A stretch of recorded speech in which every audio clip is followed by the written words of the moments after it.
العالمين حمدا شاكرين حمدا ناعمين حمدا يوافي نعمه ويكافئ مزيده يا ربنا لك الحمد كما ينبغي لجلال وجهك وعظيم سلطانك رب اشرح لي صدري ويسر لي أمري واحلل عقدة من لساني يفقه قولي أما بعد كيف أحوالكم جميعا يا أيها الأستاذات وأيها الأساتذة الكرام.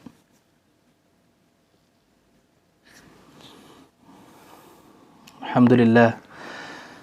طيب فإن شاء الله تعالى في هذا النهار في هذه الفرص النفيسة نواصل درسنا في علم التجويد من حيث النظري dari segi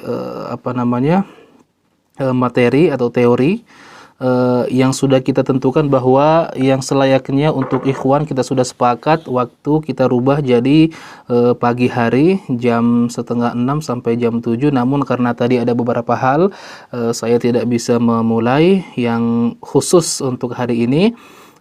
Gabung ya ikhwan dan akhwat. Kemudian tadinya sesuai dengan yang disampaikan oleh Ustadz Hazmi Hidayat sebagai admin bahwa untuk teori ikhwan dan akhwat gabung, namun nanti untuk praktiknya khusus untuk akhwat saja. Namun setelah saya pikir-pikir kembali bahwa saya khususkan supaya kita jalannya bersama, khusus untuk hari ini kita ambil materi saja. Jadi semua 1 jam ini kita khusus untuk materi. Adapun praktiknya insya Allah besok sesuai dengan jadwalnya masing-masing. Ya biar tidak ada yang melangkah. Artinya ikhwan dan akhwat tetap melangkah bersama gitu ya. Baik, silahkan dibuka di bukunya di halaman ke-36. Halaman ke-36 di pembahasan yang lalu kita sudah mulai membahas mengenai makharijul huruf, tempat keluarnya huruf ya. Yang mana kita telah ketahui bahwa secara umum bahwa makharijul huruf itu ada 5 ya. Ada 5. Ada al-jauf, rongga tenggorokan sampai mulut. Kemudian ada al-lisan, kemudian ada syafatan, kemudian ada al-halq, dan juga ada khayshum. Ini secara umum ya. Kemarin kita sudah ambil 6 ya, sampai nomor 6 ya. Ikhwan maupun akhwat kita kemarin sudah sampai nomor 6. Karena secara terperincinya sesuai dengan pendapat Imam Muhammad Ibnu Al-Jazari secara tafsil bahwa makharijul huruf itu ada 17. Baik, sebelum kita lanjutkan, untuk memahami lebih mudah tentang makharijul huruf bahwa kita harus memahami dulu ya. Jadi setiap bagian kita bagi lagi. Kalau tenggorokan kita bagi jadi 3. Ada ujung tenggorokan, ada tengah tenggorokan, ada pangkal tenggorokan. Jadi ujung tenggorokan itu tenggorokan yang paling dekat dengan lidah atau paling dekat dengan mulut. Nanti kemudian lidah, ini lidah yang paling penting ini, yang harus kita pahami baik-baik karena inilah huruf, banyak sekali makharijul huruf di sini. Ya, lidah kita bagi, ada ujung lidah, ada tengah lidah, ada belakang lidah ataupun pangkal lidah. Nanti di samping juga kita bagi, ada tepi lidah. Ya. Tepi lidah kita bagi, ada tepi lidah bagian ujung, bagian depan, ada tepi lidah dari tengah sampai belakang. Kemudian nanti ujung lidah ada yang dibagi lagi, ada yang paling ujung sekali lidah. Ada yang tidak terlalu ujung. Jadi sebelum ujung, sebelumnya ada juga yang disebut dengan torfun. Belakangnya lagi ada namanya zuhrul lisan. Ada namanya punggung lidah. Jadi secara global kita bagi seperti ini, lidah terbagi 3, ujung, tengah, belakang. Ujung kita bagi lagi, ada yang paling ujung, ada yang tidak terlalu ujung, ada bagian ujung lidah yang tapi agak dekat dengan tengah. Nah, nanti ujung lidah ini akan bertemu dengan bagian atas mulut. Apakah ujung lidah bertemu dengan gusi? Apakah ujung lidah bertemu dengan gigi seri bagian dalam? apakah nanti ujung lidah bertemu dengan ujung gigi.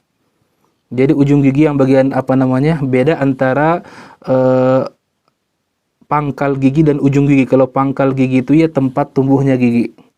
Kalau ujung gigi ya itu di ujungnya yang bertemu antara gigi bawah dan gigi atas. Sebenarnya pemahaman seperti ini lebih memudahkan kita untuk bisa mengetahui nanti setiap huruf itu di mana letak keluarnya. Selain itu yang harus kita pahami juga ada yang namanya al-adros. Al-adros itu gigi gerham. Ada namanya as-sanaya. As-sanaya itu gigi seri. As-saniyah as-sufla atau al-uliya, gigi seri atas ataupun bawah. Kemudian ada yang namanya al-hanak. Al-hanak itu langit-langit. Baik, sekarang kita lanjut ya. Di nomor 7. As-sabi'. Perhatikan semuanya. Baik. As-sabi'. Wasatu al-lisan. Tengah lidah. Nah, tadi kita sudah bagi. Ujung, tengah, belakang. Ini wasatul lisan, tengah lidah. Ya, halaman ke-36. Ma'ama yuhadhihi, beserta apa yang sejajar dengannya, minal hanak al-a'la, dari langit-langit. Dari langit-langit. Jadi lidah, tengah lidah, dan yang sejajar di atasnya dari langit-langit. Ya. Nanti kalau gambarnya bisa dilihat di halaman ke-94, kita baca dulu. Wasatul lisani, tengah lidah, ma'ama yuhadhihi, dan apa yang sejajar dengannya, minal hanakil a'la, dari langit-langit atas, wa yakhruju minhu, keluar darinya, al-jimu wasyinu waliya'u, huruf jim, huruf ya, dan huruf shin dan huruf iya. Perhatikan di sini huruf ya. Berarti di sini huruf ya, ia berharokat fathah, atau berharokat dhammah, atau berharokat kasroh. Karena ketika ia berharokat sukun, maka makhrajnya lain. Jadi dia termasuk huruf mat. Kalau dia berharokat sukun, ia berharokat sukun, sebelumnya ada huruf berharokat kasroh, maka dia termasuk huruf mat. Kemudian kalau dia sukun, sebelumnya berharokat fathah, maka dia termasuk huruf lin. Oleh karena itu, huruf ya disebut huruf mad wal lin. Kapan disebut huruf ya? Ketika berharokat fathah, kasroh, dhammah. Kapan kita sebut huruf ya ini huruf mad? Ketika dia berharokat sukun, dan sebelumnya ada huruf berharokat kasroh. Kapan kita sebut huruf ya ini adalah huruf lin? Ketika dia berharokat sukun dan huruf sebelumnya berharokat fathah. Jadi ini harus dipahami. Baik, wa tusamma, dan dinamakan hadhil huruf ini jim, ya, dan shin, atau biasa disingkat dengan jaish. Jaish itu artinya tentara ya, atau pasukan. Jaish. Disebut huruf apa? Syajariyah. Kenapa? Li khurujiha min syajaril lisan, karena keluarnya dari syajari al-lisan. Apa yang dimaksud dengan syajaril lisan? Ai munfatahal lisan. Apa itu? Ma baina saqfil hanaki wal lisan. Di antara atap atau di antara langit-langit dan tengah lidah. Jadi kalau misalkan ada lidah, langit-langit di atasnya, di antara keduanya itulah disebut namanya syajaril lisan. Ya, syajari al-lisan atau munfataha al-lisan. Jadi antara tengah lidah dan langit-langit atas, pertengahannya itulah tempat keluar huruf jim, ya, dan shin. Maka huruf ini disebut huruf syajariyah. Yang ke-8, ats-tsamin. Makhraj yang ke-8. Ihda hafatai al-lisan. Salah satu tepi lidah. Tepi lidah itu pinggir ya. Jadi kalau ini lidah, pinggir sini nih ya. Pinggir ini namanya tepi lidah. Ihda, salah satu hafatai lisan, ya. Mau dia pinggir pinggir kanan ataupun yang kiri, ya. Wa ma yuhadhihi minal adros al-ulya. Wa ma yuhadhihi, dan apa yang sejajar dengannya, minal adros al-ulya, dari gigi gerham yang bagian atas. Jadi kalau ini lidah, pinggir kanan ataupun kiri itu disebut dengan hafa. Nah, pinggir tepi ini nanti dia apa yang sejajar dari gigi gerham tapi yang bagian atas, ya. Ditempelkan tepi, ya, kemudian gigi gerham, ya, yang untuk mengunyah. Nah, itulah di sini disebutkan al-asnan at-tahina, dalam kurung al-adros al-ulia. Pengertian definisi daripada adros itu artinya al-asnan at-tahina, gigi yang berfungsi untuk melunakkan. Tahin itu oleh karena itu disebut al-mithan, alat untuk membuat tepung atau apa, karena kenapa, menghancurkan. Al-asnan at-tahina, gigi yang berfungsi untuk melunakkan makanan. Wa yakhruju minhu ad-dad al-mu'jamah, dan keluar dari makhraj ini huruf dad al-mu'jamah. Lihat nomor 6 di bawah kecil, al-mu'jamah. Apa yang dimaksud dengan al-mu'jamah? Binuqtah, artinya ada titik. Didduhu al-muhmalah, lawan katanya al-muhmal biduni an-nuqtah. Jadi biasanya seperti ini. Kalau dot disebut mu'jamah, artinya dot ada titiknya. Nanti biasanya kalau lawannya huruf shad al-muhmalah, shad yang tidak memiliki titik. Jadi kata al-mu'jamah itu artinya pakai titik, lawan katanya al-muhmalah tanpa titik. Nah, sebenarnya tanpa kalimat ini kita udah paham, cuman ini istilah yang memang sering digunakan oleh para ahli ilmu tajwid, maka seharusnya kita memahami juga. Jadi kesimpulannya, al-mu'jamah itu pakai titik, al-muhmalah tidak pakai titik, seperti itu. Baik. Wa khurujuha, dan keluarnya huruf dot itu minal jihatil yusra, dari bagian kiri, dari tepi lidah bagian kiri, ashal, lebih mudah. Wa aktsaru istimalan, dan lebih banyak orang menggunakan itu, ya. Wa minal yumna as'ab, dan dari tepi sebelah kanan lidah as'ab, lebih sulit. Wa aqallu isti'malan, dan lebih sedikit yang menggunakannya. Wa minal janibaini a'azzu wa a'thar, dan dari kedua tepi, jadi yang menggunakan tepi kanan ataupun tepi kiri atau kedua-duanya, ya. Wa minal janibaini, dan menggunakan kedua tepi lidah kiri dan kanan, a'azzu wa a'sar, lebih sulit lagi. Fahiya as'abul hurufi makhraja, maka huruf dot inilah huruf yang paling sulit dalam bahasa Arab. Oleh karena itu, satu-satunya yang paling tepat mengucapkan huruf dot adalah Rasulullah sallallahu alaihi wasallam. Oleh karena itu, salah satu gelar beliau adalah ya natiqad dot, wahai jiwa yang bisa melafazkan huruf dot dengan sempurna. Bukan berarti kita nggak bisa melafazkan huruf dot. Bukan. Kita bisa melafazkan, cuman yang paling tepat dan yang paling sempurna hanya Rasulullah sallallahu alaihi wasallam. Baik, kita lanjutkan. Yang ke-9. At-tasi, makhraj yang ke-9. Ma baina haffatil lisan, di antara tepi lidah, ma'an, ya, bersamaan. Saya baca dulu sampai akhir, nanti saya simpulkan. Ma baina haffatil lisani ma'an ba'da makhrajid dad, setelah makhraj huruf dad. Wa ma yuhadhihi, dan apa yang sejajar dengannya, minal lithah, dari gusi. Lithah itu artinya gusi.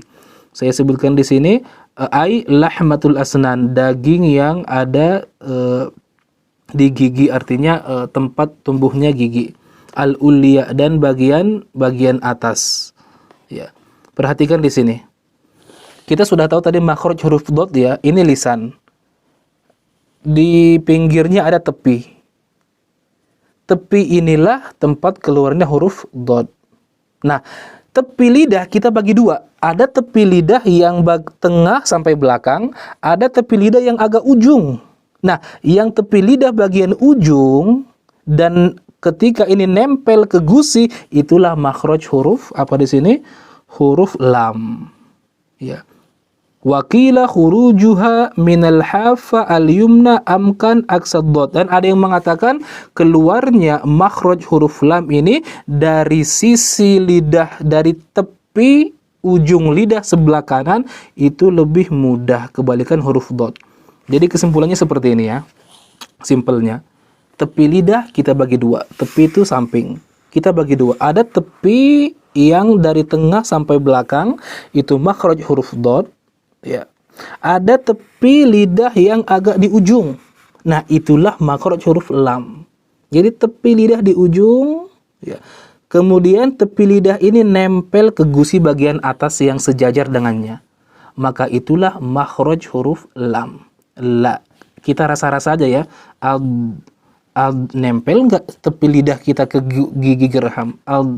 Kemudian al dirasa-rasa, maka tepi ujung lidah kita mau kiri atau mau kanan akan nempel ke gusi.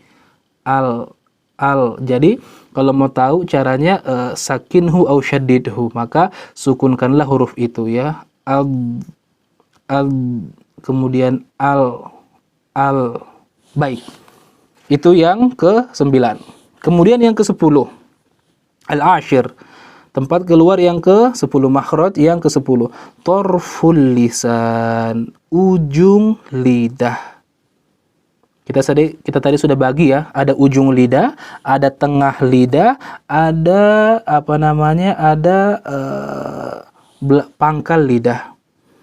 Baik, kita belum lihat makhraj daripada huruf lam ini. Coba buka di halaman 94. Halaman ke-94. Atau ke 95, nggak apa-apa 95, di 95. Perhatikan. Lihat gambar lidah. Di situ ada di samping lidah tertulis huruf dot. Di samping lidah, di tepi lidah. Nah, di ujung tepi lidah ini, ujung tepi lidah tertulis huruf lam. Kalau kita lihat ke atas, gusi yang di atas tertulis juga huruf lam. Maka itulah makhraj huruf lam. Tepi ujung lidah setelah makhraj huruf dot. Jadi tepinya selain ujung itu makhraj huruf dot. Ujungnya makhraj huruf lam. Baik. Nanti secara detailnya bisa dilihat di gambar ini. Baik. Kembali ke halaman ke-37 yang ke-10 ya, yang ke-10. Torful lisan, ujung lidah, wa makharijuhu khamsata. Dan ujung lidah ini dibagi menjadi 5 makhraj. Coba. Wa hurufuhu 11, hurufnya ada 11. 11 harfa. Yang pertama, torful lisan, ujung lidah. Ya, ujung lidah. Wa ma yuhadhihi min lithati, wa ma yuhadhihi, ujung lidah, dan apa yang sejajar min lithatil asnan, dari gusi gigi. Jadi kalau ujung lidah kita rasa-rasa tempelkan ke gusi. Al-uliya yang atas, tahta makhraji lam, sebelum makhraj huruf lam qalila. Ya, perhatikan di sini. Bawahnya kita baca dulu. Tahta makhrajil lam qalila yakhruj minhu nun al-mudharah. Nun yang izhar, yang mudhar ya, bukan yang gunnah. Ya. Atau bukan nun jadi kita bagi juga ini huruf nun. Ketika huruf nun itu berharokat, fathah, kasroh, dhamma, ya. Di sini hukumnya makhrajnya adalah ujung lidah. Tapi ketika dia nun sukun yang harus dimasukkan ke huruf lain, maka makhrajnya adalah khayshum. Wa ammal mudghama, ya, masalan miwara wal mukhfa min tin fa makhrajuhuma khayshum. Baik, kita perhatikan, coba kita rasa-rasa dulu ujung lidah kita. Kita mengatakan an. Ya, an. Nempel enggak ujung lidahnya ke gusi atas? An. Jadi seperti itulah cara mengetahui makhrajil huruf. An, jadi itu nempel ujung lidah kita ke atas ya, ke atas ke gusi bagian atas. An. Baik. Kemudian ada yang membagi-bagi lagi ujung lidah itu menjadi 3 bagian ya. Kalau kebanyakan sih tidak membagi ya, ujung lidah, tapi ada yang membagi. Coba kita perhatikan di halaman 94. Perhatikan di halaman 94. Coba kita lihat gambar lidah. Yang paling pangkal lidah disebut aqsa al-lisan. Tengah lidah tertulis wasatul lisan. Ujung lidah ada 3 kalimat di sini. Ada ra'sun, kepala, ada torfun, artinya ujung, ada zuhrun, artinya punggung. Semuanya sebenarnya secara globalnya ya, ada yang mengatakan tidak ada pembagian ini. Semuanya yang 3 ini, ra'sun, zuhrun, torfun, disebut dengan satu kata saja, torful lisan, ujung lidah. Ya. Namun ya di sini harus kita perhatikan bahwa ya cukup kita ketahui bahwa ujung lidah ada yang paling ujung, ra'sun, ada yang sebelum ujung, torfun, ada yang sebelumnya lagi namanya zuhrun. Ya. Atau mungkin kalau kita mau pahami dengan lebih mudah nggak apa-apa, semuanya kita bilang ujung lidah, namun ada ujung yang paling ujung, ada ujung yang sebelum ujung, ada ujung yang dekat dengan tengah, dengan wasati al-lisan. Ini kalau kita lihat gambar ya. Baik, sekarang kembali ke halaman 37. Kembali ke halaman 37. Baik. Al-hadi asyar. Al-hadi asyar, yang ke-11, yang ke-11. Baik. Torful lisan, ujung lidah. Ya. Ma'adzuhrihi, perhatikan.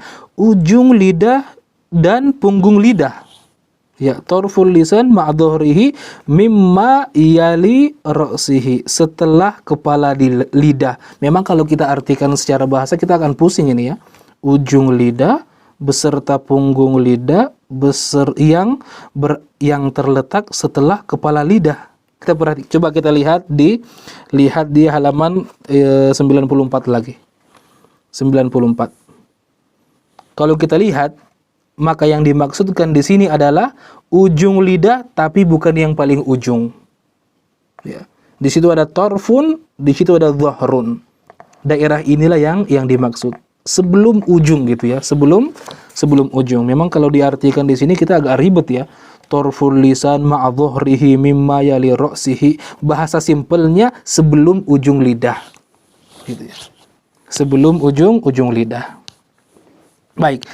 Kita baca torful lisani ma'adzuhrihi mimma yali ra'sihi wa yakhruju minhu huruf ra. Jadi huruf ra. Ya, kalau kebanyakan sih yang mengartikan yang tidak membagi 3 bagian ini, ya bilang aja ra di mana, ujung lidah. Ya, seperti itu juga secara global nggak apa-apa. Ya, kalau mau bilang ra dari ujung lisan juga benar.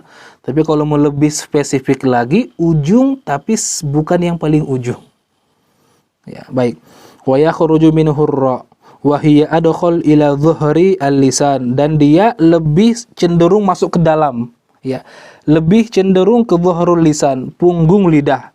Ya, kita sudah tahu punggung lidah itu lebih tidak di ujung gitu ya. Ada khalu ila dhuhril lisan minan nun. Ya, dari kalau nun tadi di ujung, sebelum ujungnya disitulah huruf ra. Ya. Wa tusamma hadhil huruf ats-tsalatsa, dan disebut atau dinamakan 3 huruf ini lam, ra, dan nun. Ya, meskipun semuanya secara global kita bisa katakan lam, ra, dan nun adalah ujung lidah. Namun kalau kita bisa lebih spesifik, lam di tepi ujung lidah, ra di punggung lidah atau di sebelum ujung lidah, dan nun di paling ujung lidah. Tapi kalau mau dibilang secara global, lam, ra, nun ujung lidah juga benar. Baik. Tergantung. Kalau ditanya mau yang secara global atau spesifik. Kalau yang global bilang aja ujung lidah. Kalau yang spesifik ya seperti itu. Lam tepi ujung lidah. Ra adalah sebelum ujung lidah. Nun adalah ujung lidah. Baik. 3 huruf ini disebut dengan dzalqiyah, huruf dzalqiyah. Kenapa? Li khurujiha min dzalqil lisan, karena dia keluar dari dzalqi al-lisan. Apa yang dimaksud dengan dzalqi? Dzalqi ay torfuhu. Torfu itu artinya ujung. Memang semuanya secara ini terjemahkan juga secara global ya. Kenapa disebut dengan huruf dzalqiyah? Karena keluarnya dari ujung lidah. Baik. Maka di sini pun tidak spesifik lagi ya. Bisa kita katakan lam, ro, nun. Kenapa dikatakan huruf dzalqiyah? Karena keluarnya dari ujung lidah. Kalau spesifiknya lam tepi ujung lidah, nun ujung lidah, ro sebelum ujung lidah. Baik. Jadi untuk spesifiknya bisa dilihat gambarnya ya. Dari ujung lidah itu terbagi-bagi lagi. Mau spesifik silahkan, mau nggak spesifik juga silahkan.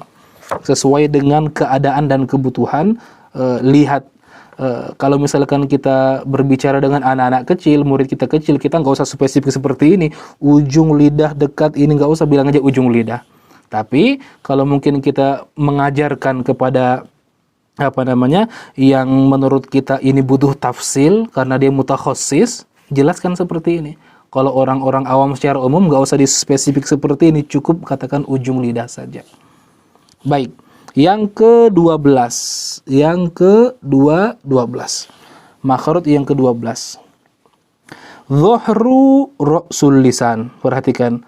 Dhahru ra'sul lisan wa athlu. Coba dhahru ra'sul lisan, punggung kepala lidah. Kita lihat gimana dhahru ra'sul lisan. Lihat ke 94. Dhahru ra'sun. Padahal di tengahnya ada torf ya. Kalau secara spesifik memang kita harus detailkan, tapi kalau mau bilang secara umum ujung lidah udah beres. Kalau kita mau bilang torful lisan atau ujung lidah ya. Tapi di sini ya, jadi antara ujung sama sebelumnya sama-sama nempel gitu. Ya. Kalau yang pertama ujungnya saja. Kalau yang sebelumnya mungkin lebih cenderung, lebih dominan yang sebelum ujung lidah.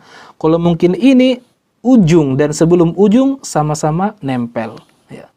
Kita bisa bedakan misalkan ya, kita bilang an sama at. Kalau an, ujung saja yang nempel di gusi. Tapi kalau kita bilang huruf to, misalkan at, atau misalkan huruf ta'at, apakah cuman ujungnya saja yang nempel? Ujung sama agak sebelum ujung juga ikut nempel. Bedanya seperti itu ya. Semua masing-masing sama-sama merasa-rasa ya. An. Beda ketika kita bilang atau mengucapkan at ataupun at ya, ataupun ad, bukan cuman ujungnya saja, tapi sebelum ujung juga ikut tempel, seperti itu. Baik. Ats-tsani asyar zuhru ra'sul lisan wa aslu tsaniyah al-aslu ats-tsintaini al-ulyaini, dan pangkal gigi seri atas. Pangkal itu awal tempat tumbuh. Bedakan antara pangkal dan ujung. Kalau ujung lidah, ujung gigi seri, ujungnya ya, ujung. Ini ujung. Kalau aslu ats-tsintaini al-ulyaini itu awal tempat tumbuh gigi. Jadi dasarnya, akarnya lah seperti itu, akarnya. Jadi di sini ujung lidah nempel dengan akar gigi seri atas. Ya, artinya seperti itu. Apa yang keluar dari sini ya? Dhahru ra'sul lisani wa aslu ats-tsintaini al-ulyaini, dan pangkal dua gigi seri atas. Wa yakhruju minhu, keluar darinya apa? To, huruf to, dal, waddal, al-muhmalatani. Perhatikan kalimat al-muhmalatani. Bahasa kita tidak pakai titik. Karena kalau ditulis al-mu'jama pakai titik, maka to berubah jadi dho, dal berubah jadi dha. Ya, biasanya istilahnya seperti itu. Adh-dha wa dha al-mu'jamatani. Kalau ini at-to wa dal al-muhmalatani yang enggak pakai titik. Watta al-musanna. Watta al-musanna. Ya, baik, bukan yang tak marbuto. Ya, ta'al al-musanna. Ya. Sebenarnya padahal di sini secara istilahnya hanya pendefinisian yang sebenarnya kalau disampaikan dengan to, da, ta udah cukup. Kita udah paham juga sebenarnya ya. Baik. Al-fawqiyya wa tusamma hadhil huruf, huruf ta, huruf da, huruf to disebut huruf nit'iyah. Kenapa? Li hurujiha, karena tempat keluarnya min nit'il fam, dari nit'il fam. Ya, apa yang dimaksud dengan nit'il fam? Ya, nit'il fam ya, ini coba ada huruf lam di situ, dihapus saja ini ya. Min nit'il fam. Ada huruf lam wa mim itu dihapus. Langsung ke ai saja. Ai yakni jildati gori. Jilda itu kulit, gor itu artinya goa. Jildati gorihi, kulit yang ada di goa mulut, seperti itu. Maudhi'i al-lisan minal hanak, tempat lisan ketika nempel di langit-langit. Ya. Tempat lisan. Jadi nit'iyah itu artinya tempat mendaratnya lisan ketika kita ketempelkan di langit-langit. Coba kita rasa-rasa sama-sama ya. Ketika ujung lidah kita dan sebelum ujungnya nempel di langit-langit itu, itulah namanya nit'il lisan. Huruf to. Ketika kita berhenti ujung lidah kita dan sebelum ujungnya juga akan nempel ke langit-langit. Tempat itulah disebut nit'il lisan. Huruf da juga ujung lidah kita akan nempel ke langit-langit. Tempat nempelnya itulah disebut nit'il lisan. Jadi ta, di, to atau ta, da, to disebut huruf nit'iyah. Jadi sebenarnya yang untuk lebih mudah menghafal atau mengingat hal-hal seperti ini itu buat rumus sendiri ya. Jadi rumus sendiri, misalkan kalau misalkan saya ketika belajar huruf dzalqiyah, misalkan huruf lam, ro dan nun, maka saya ingat aja kata laron. Kalau ada binatang kecil namanya laron. Oh, laron itu huruf dzalqiyah ya. Dari mana keluarnya? Dari ujung lidah sama punggung lidahnya ya. Jadi buat aja kata-kata yang menurut kita itu menurut kita itu kata itu mudah untuk diingat ya. Jadi rangkai huruf-huruf itu dalam suatu kalimat yang kalimat itu mudah diingat. Seperti tadi huruf yang di tengah lidah. Ada huruf ja, ya dan shin. Saya kadang mengingatnya dengan kalimat jaish ya, ya, yang artinya adalah tentara atau pasukan. Baik, yang selanjutnya ats-tsalits asyar, yang ke-13 ya. Nah, ini juga saya kadang ringkas, yang saya ambil ini ya, biasa dengan kalimat namanya huruf asaliyah. Asaliyah huruf so, sin dan zai. Baik, kita baca dulu. Torful lisan, ujung lidah, ma'ama bainal asnan, dan apa-apa ya, yang di antara kedua gigi, al-ulya was sufla, gigi seri atas dan gigi seri bawah. Qoriba ila sufla, lebih cenderung ke bagian bawah. Ma'a infiraj, beserta dengan adanya infiraj itu artinya ada lubang, tidak terlalu bersentuhan. Qalil ya, bainahuma ya. Baik, bahasa simpelnya seperti ini, bahasa simpelnya perhatikan baik-baik ya. Jadi ujung lidah yang sejajar antara gigi ya, al-ulya wa sufla qariba min ila sufla ma'infirajin qalil, seperti ini. Ujung lidah kita ya, ujung lidah yang mana ujung lidah ketika kita julurkan, maka dia berada di antara gigi atas dan di antara gigi bawah, tapi lebih cenderung ke gigi bawah. Saya ulang sekali lagi. Ujung lidah kita ketika kita luruskan, ya, maka posisinya akan ada di antara dua ujung gigi. Ujung gigi seri atas dan ujung gigi seri bawah. Dan lebih cenderung, lebih dekat ke ujung gigi seri bawah. Maka inilah makhraj huruf apa? As-shad wa yakhruju minhu as-shad was-sin waz-zai. Shad, sin dan zai. Wa tusamma hadhil huruf sa, si dan zai asaliyah, huruf asaliyah. Kenapa? Li khurujiha min aslatil lisan. Karena dia keluar dari aslah. Aslah itu artinya ra'sul lisan. Dari ujung lidah juga. Ya, ini biasanya saya singkat kalimat sosis. Ya, jadi ada nama makanan sosis. Ya, lebih mudah kita ingat aja sosis dengan zai. Lebih mudah mengingat huruf asaliyah. Huruf asaliyah itu huruf apa? Ingat kalimat sosis, maka langsung paham sampai sekarang. Enggak bakal lupa karena ingat kepada sesuatu yang mungkin kita udah biasa dengan hal-hal tersebut. Baik, jadi secara singkatnya coba kita rasa-rasa. As, kemudian as, kemudian az. Ya, jadi ujung lidah kita, kemudian yang sejajar atau di antara dua ujung gigi seri atas dan gigi seri bawah, maka disitulah tempat keluarnya huruf so, si, sin dan zai.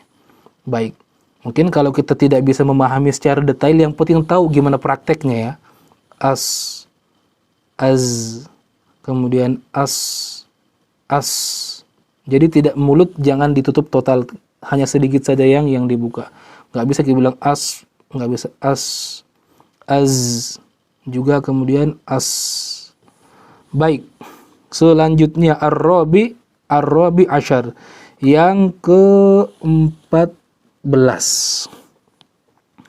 Yang ke-14. Jadi torful lisan, ujung lidah lagi.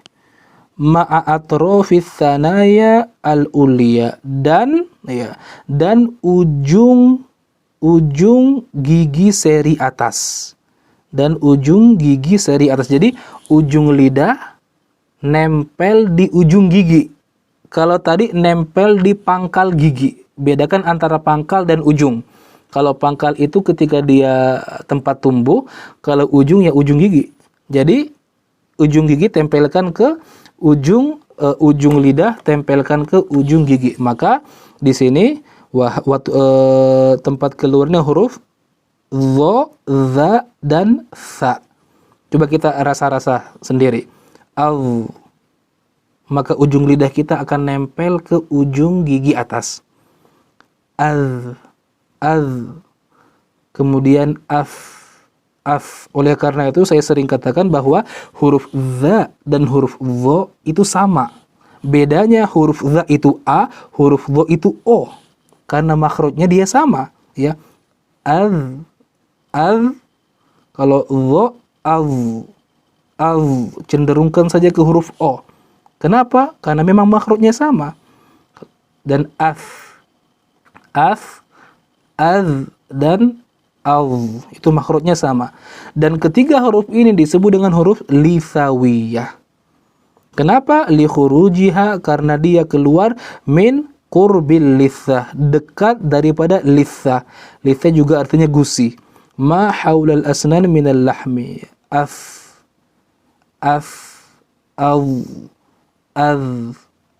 Maka ujung lidah kita akan nempel ke ujung gigi seri atas, ya. Baik, selanjutnya tinggal 3 lagi dari makhrijul huruf yang memang untuk belajar ini ya kunci untuk bisa membaca Al-Quran dengan baik dan benar, mengetahui makhrijul huruf. Dan ini tidak cukup dipelajari sekali. Setelah belajar nanti lupa murojaah lagi, terus. Ya, tidak ada waktu berhenti. Baik. Yang ke-15. Batnus syafah as-sufla. Batn ini perut perut bibir yang di bawah sini ya, batnu asyafa as-sufla ya, jadi pertengahan bibir yang di bawah, ma'a atrof as-sanaya al-ulya, dan ujung gigi seri atas. Jadi bibir bawah nempel dengan ujung gigi seri atas ya. Wa yakhruju minhu alfa, maka fa keluar dari makhraj tersebut. Jadi af dicoba dirasa-rasakan af, maka ujung gigi seri atas akan nempel ke pertengahan atau pertengahan bibir bawah kita. Jadi tidak ada partisipasi dari bibir di bawah dan gigi seri bawah ya. Jadi af ujung gigi seri atas akan bertemu dengan bibir yang bagian bawah. Baik. As-sadis asyar, yang keenam. Asyafatani ma'an ya. Kita sudah selesai dari ujung lidah. Yang tadi kita banyak mempelajari, banyak kita bahas itu mengenai ujung lidah ya. Ujung lidah dan apa yang sejajar dari atasnya. Apakah dia gusi, apakah dia pangkal gigi atau ujung gigi. Ya, dua itu aja. Ya, tiga tempat itu saja di ujung lidah. Baik. Yang ke-16 asyafatani ma'an, kedua bibir secara bersamaan. Ya. Jadi bibir bawah, bibir atas. Tapi kalau tadi huruf fa hanya bibir bawah saja. Kalau ini bersamaan. Baik. Asyafatani ma'an wa takhruju minha al-ba'u al-muwahhadah. Al-muwahhadah itu artinya yang memiliki satu titik. Ini lagi-lagi istilah ya. Meskipun tidak ditulis al-muwahhadah, kita juga udah paham sebenarnya. Wa takhruju minha al-ba'u al-muwahhada wal mim wal waw. Ba, mim, waw. Illa, hanya saja, annaha bintibaki, hanya saja kedua lidah itu bintibak. Intibak itu artinya tutup rapat. Dengan rapat, ma'al mim wal ba. Jadi kalau huruf mim dan ba itu mulut tertutup rapat. Am, ab, keduanya nempel. Wanfitahi, akan tetapi wanfitah terbuka ma'al waw. Jadi kedua bibir ini tidak terlalu rapat atau tidak tertutup rapat ketika huruf waw. Misalkan au, nggak bisa kita nempelkan kedua bibir. Au, itu bedanya seperti itu. Meskipun tiga huruf ini semuanya huruf syafataini, kedua bibir, tapi bedanya kalau mim dan ba keduanya nempel. Kalau wa tidak nempel ya. Ab, am, au. Bukan juga al, bukan juga am, tapi hanya sedikit saja lubangnya. Au. Baik. Wa tusamma hadhil huruf ini diberi nama ya syafawiyah. Syafawiyah li khurujiha minasyafa, karena keluar dari bibir ya, huruf syafawiyah. Jadi setiap beberapa kelompok huruf ini sesuai dengan makhrajnya memiliki nama masing-masing. Ya, ada syafawiyah, ada halqiyah, ada nit'iyah, ada syajariyah ya. Kemudian nanti ya masing-masing tinggal membuat rumus saja agar mengingat hal seperti ini. Yang terakhir, as-sabi asyar, ke-17. Al-khayshum. Ya. Al-khayshum. Khayshum. Apa artinya khayshum?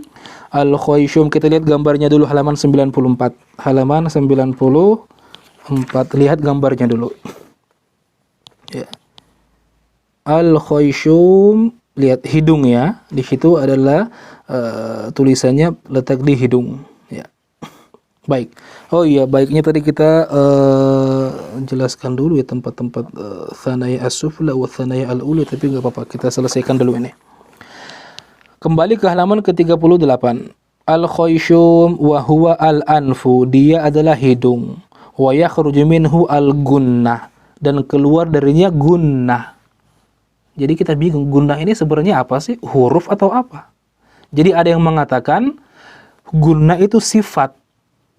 Ya. Jadi huruf mim dan huruf nun itu punya sifat. Ya. Sifatnya namanya gunnah. Ya. Huruf mim dan huruf nun, huruf mim tempat keluarnya adalah syafatain, dua bibir. Huruf nun tempat keluarnya ujung lidah. Namun memiliki sifat tersebut keluar dari tempat lain. Seperti itu. Dari mana? Dari khayshum. Ini agak aneh ya kalau kita memang perhatikan secara detail. Perhatikan. Sifatnya nggak mau ikut dengan hurufnya. Perhatikan lagi. Huruf mim makhrajnya adalah syafatain. Tapi salah satu sifat huruf mim adalah gunnah.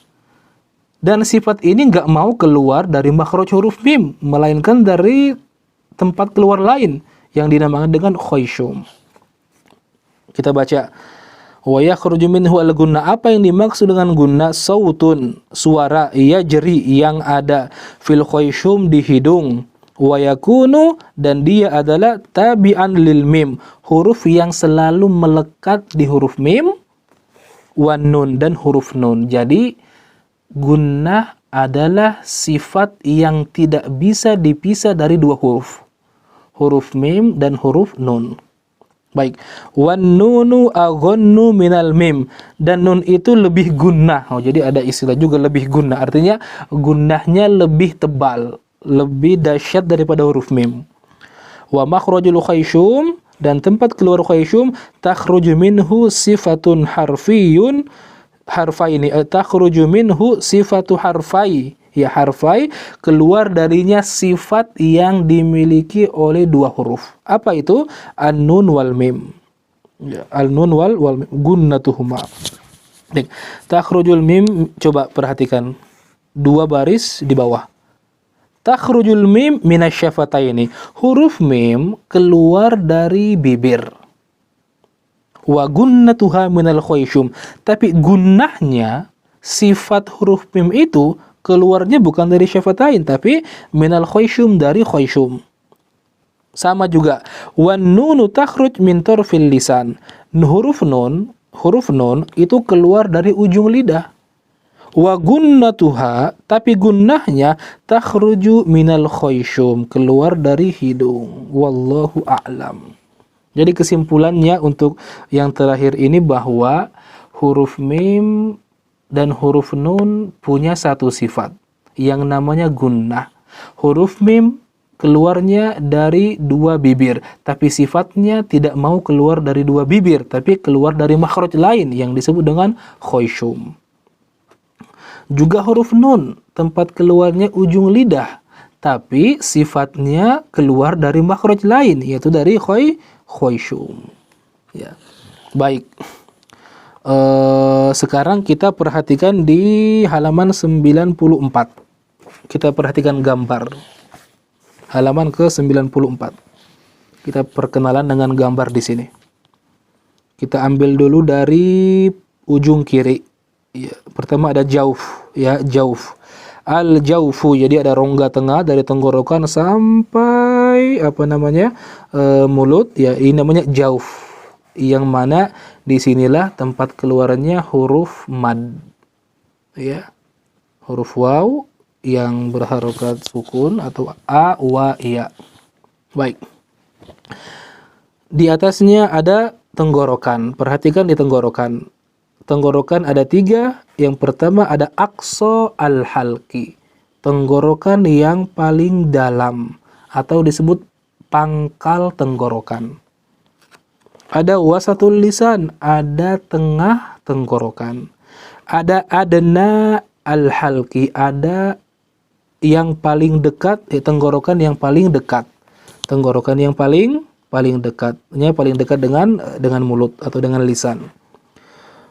Kemudian pindah setelah tenggorokan, ya, setelah al-jauf sudah selesai, tenggorokan sudah selesai, kita pindah ke lidah. Pindah ke lidah. Kita bagi-bagi lidah ini. Yang pertama ada aqsa al-lisan, pangkal lidah. Ada wasatul lisan, ada tengah lidah. Kemudian ada torful lisan, ada ujung lidah. Ya, kita bagi secara umum dulu. Ujung lidah. Nanti ujung ini, ya, kalau kita mau detailkan di sini, yang paling ujung sekali namanya ra'sul lisan. Yang sebelum ujung namanya torful lisan. Yang paling dekat dengan tengah lidah namanya zahrul lisan. Tapi kalau mau diglobalkan, semuanya sebut saja torful lisan. Ujung lidah. Nah, nanti ujung lidah ini terkadang yang nempel di gusi atas boleh jadi hanya ra'sul lisan atau torful lisan saja. Ada juga dari zuhrul lisan sampai ra'sul lisan semuanya nempel. Nempel ke atas gusi bagian atas, ya. Oleh karena itu, ya, ketika yang nempel cuman ujungnya sama gusi bagian atas itulah huruf nun, an. Ketika yang nempel dari zuhrul lisan itu huruf nit'iyah, ya, huruf to, huruf da, huruf ta, at, at, ya, beda dengan huruf an. Ketika yang nempel juga tepi ujungnya itu huruf lam. Baik, perhatikan ya, aqsa, wasat, kemudian ujungnya. Kita lihat di sampingnya ada tulisan hafatul lisan. Hafatul lisan itu artinya adalah tepi lidah. Cuman di sini belum dibagi, ya. Di sini belum dibagi. Nah, kita bagi dua, ujung tepi lidah. Agak di ujung lidah yang ada garis strip ini, ya, di sini tepi ujung lidah, disinilah tempat keluar huruf lam ketika dia nempel di gusi di bagian atas. Baik, sekarang kita sudah tahu bagian-bagian ya. Kemudian kita lihat gigi. Gigi bagian atas ada tertulis al-adros. Al-adros, ya. Dirsun jam'uhu adros, artinya gigi gerham. Ya. Gigi gerham ada dua, ada yang di bawah, ada yang di atas. Namun yang kita sebutkan tadi ini adalah yang di atas. Ya. Kemudian kita agak maju sedikit, ya. Kalau gigi gerham bagian tengah, kalau kita maju bagian depannya ada tertulis ats-tsanaya al-ulia. Ats-tsanaya al-ulia, gigi seri atas. Karena gigi seri ada dua, ada yang di atas, ada yang di bawah. Jadi ats-tsanaya al-ulia adalah gigi seri atas, ya. Baik, kita ke bawah. Gigi bagian bawah ada tertulis ats-tsanaya as-sufla. Ats-tsanaya as-sufla artinya gigi seri bagian bawah. Maju lagi ke bagian bibir. Kita lihat yang di atas dulu, ada asy-syafa al-ulia, ada bibir bagian atas. Yang di bawah asy-syafa as-sufla, ada bibir bagian bawah. Kemudian kita lihat di langit-langit ada tulisan al-hanak al-a'la. Al-hanak al-a'la artinya adalah langit-langit. Ya, langit-langit. Kemudian di hidung kita lihat ada tulisan al-khayshum. Al-khayshum. Jadi inilah untuk mengetahui tempat-tempat makhorijul huruf. Oleh karena itu saya tulis judul di bawahnya, makhorijul hurufi fi famil insan, tempat-tempat keluarnya huruf di dalam mulut manusia. Nanti detailnya bisa dilihat di halaman ke-95. Huruf yang di sini apa saja, yang di ujung lisan apa saja. Kemudian lihat kaidahnya, ya. Jadi halaman 94 dan 95, kalau bisa ketika kita buka halaman di bagian 36 atau makhorijul huruf, selalu halaman ini juga dibuka agar tahu antara kaidah dan gambar. Antara kaidah dan gambar. Meskipun mungkin praktiknya kita masih sulit, nggak apa-apa. Teorinya dulu kita harus pahami, ya. Nanti untuk praktiknya kita ada di sesi praktik. Baik. Mungkin saya rasa cukup ya untuk makhorijul huruf. Pada kesempatan kali ini kita udah selesai dari 17 makhorijul huruf secara terperincinya. Baik. Masih ada waktu berapa menit ini? 5 menit ya 5 menit. Silakan, mungkin ada yang mau ditanyakan, tafadhol dari ikhwan ataupun dari akhwat, silakan.